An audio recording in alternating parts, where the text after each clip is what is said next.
Hi guys! For today's video, dadalhin ko nga pala sa tindahan to. After ko nga pala maligo, syempre kailangan natin mag-ayo. Syempre, Kila's Live. So ayan, nag-commute na nga ako dahil wala yung hubby ko kasi nasa school pa, hindi pa siya umuwi.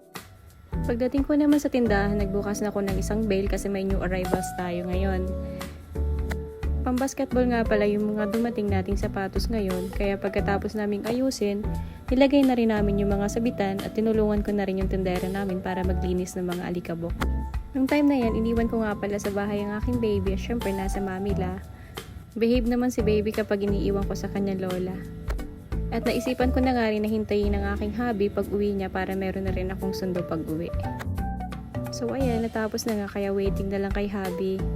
Baka maya-maya lang nandito na rin siya kasi uwian na din naman. Charan! Ito na nga pala yung aming maliit na negosyo. Ayun, at meron nga pala kaming customer.